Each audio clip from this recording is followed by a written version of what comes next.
Yeah, she was our first born child, and July 4th, everybody said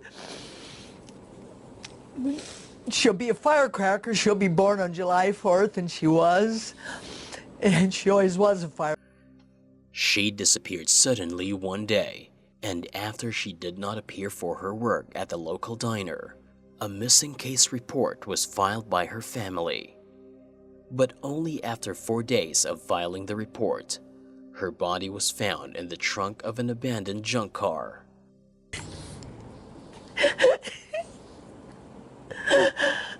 David said, no, no, he kept walking the floor. I remember. And saying, no, no. For more than 4 decades, the police couldn't find proper evidence to charge the person of interest with murder.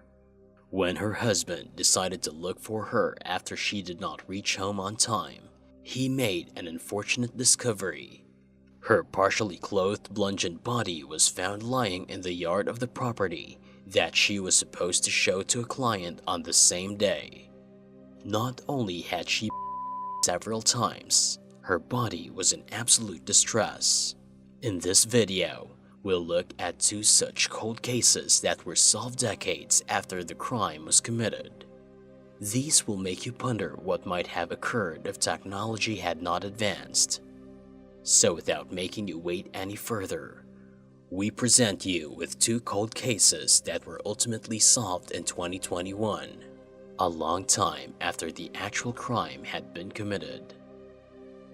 This is the story of a 17-year-old Iowa teen girl, Maureen Brubaker-Farley, who was killed approximately 50 years ago in 1971. She was found dead in an abandoned junk car in a wooden ravine on Ely Road SW by 2 boys. Years later, after the case had gone cold, it was found out that George M. Smith, who Maureen's mother believed to be the prime suspect, was involved in the crime. Maureen Brubaker-Farley was the ever-happy eldest sister of her 7 siblings. She got married to David Farley in 1971, who had been ordered to serve a brief stint in Anamosa's correctional facility after getting into some trouble. Soon after their marriage, Maureen had decided to live near her husband in Cedar Rapids while paying her bills as a waitress in a local diner. In Cedar Rapids, she awaited a new beginning with her husband after his service time was over. But little did she know that in the following months, a tragic incident would take place with her. Early on Friday, September 17, 1971, Maureen was last seen borrowing money for a pack of cigarettes. She was supposed to go to Vida's, the diner she worked at, to receive her paycheck. However, she never arrived. On Monday, September 20, when her employer noticed that the usually reliable Farley had still not arrived or contacted him, he decided to report her as missing with the Iowa Police Department. The officials went on a hunt immediately after the report was filed, and her family was informed of the incident. Inevitably, they landed in Farley's sleeping room. Apart from the usual mundane things, they found a partial pack of cigarettes and her car parked at the residence's rear. The 17-year-old, however, was nowhere to be seen. On Friday, September 24, 4 days after Maureen went missing, Kevin Coppice and Danny Lineware were gathering their rifles to go hunting in the wooden ravines, sometime between 5 and 5:30 p.m. They had just crossed the river on the railroad trestle and were headed up Ely Road when they saw a junk car in the ravine. After getting closer to the car, they noticed someone lying across the trunk, with one leg propped up and the body lying against a rear window on its back, a fully clothed young woman with no shoes. At first, assuming that the woman was asleep, they continued down the road to hunt without wanting to disturb. However, just as they approached Highway 30, they decided to turn back and return to the junk car, as they found the woman's position rather unusual and eerie looking. Upon taking a closer look, they noticed that her body was showing signs of discoloration. meaning she has been dead for a long time. Frightened, the young boys rushed back to Lineweaver's home, where they told his mother Violet Fowler that they had found a body. At approximately 6:40 p.m., Fowler also saw what appeared to be a woman sleeping atop a car. Mrs. Fowler instantly took the boys and went to the Milo Scavor farm residence nearby, where she telephoned the police. After securing the scene, officials took Maureen's body to a local hospital for an autopsy. Investigators first speculated that the young lady was thrown from a passing vehicle, but they didn't rule out the possibility that she had been voluntarily put there. On Monday, September 27, Cedar Rapids police made a public call for anybody with knowledge of Farley's death to come forward and share what they know. The Assistant Cedar Rapids Police Chief, Kenneth Vanus, also went ahead to state that police suspected that Mrs. Farley died somewhere other than where the boys discovered her corpse. Detectives were now particularly interested in the girl's actions between September 17, the day she was last seen alive, and September 22. The chief publicly reported descriptions of Maureen, hoping someone might have seen her somewhere, while suspecting that she may have been incapacitated in some way during the time she was missing, because had she been in town or capable, she would have picked up her paycheck. The assistant chief cleared that there were no indications of any defense wounds, which meant that Farley was not given any opportunity to fight off her attacker. Her clothes were in a disarray but not torn.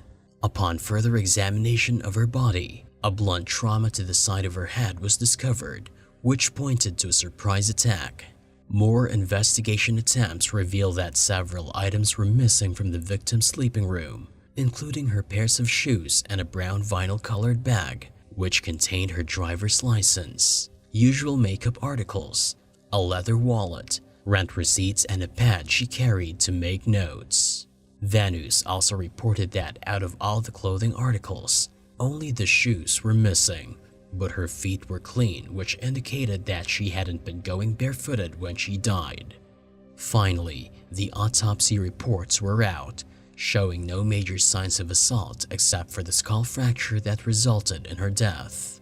6 months after Maureen's murder, her mother, Mary Ann Brubaker, had written a letter to the police department stating that she holds strong suspicion on George M. Smith to be her daughter's murderer.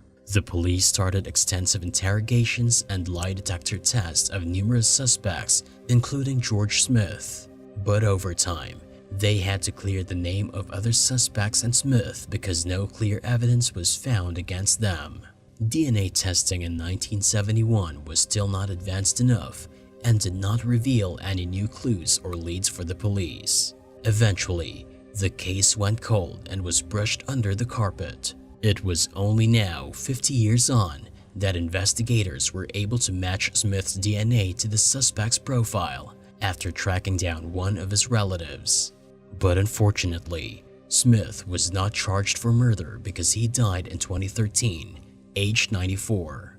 With him, the intention of carrying out Maureen's murder was also buried. Even so, Maureen's family were filled with immense emotions and slight sense of justice when her murderer was found, owing to the advanced forensics technology. On the evening of December 1st, 1981, a 40-year-old realtor named Virginia Freeman got a phone call from a man interested in acquiring a home on the agency's records and demanded that a viewing of the property be scheduled for the day.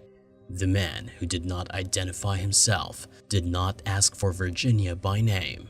Instead, he just requested to see the property. Virginia, or Ginger, as she was known to friends and family, postponed dinner with her husband and friends to meet the client. Eager to close the deal, she agreed to see the guy. But before taking off to Greens Prairie Road near Welborn in Texas, she stopped by the family home to notify her 2 children, Brad and Betsy, that she would be a little late for dinner that evening. Virginia prioritized her family over all else. Therefore, she made sure her family knew where she was and when she would return. This information later proved to be very helpful for the police department.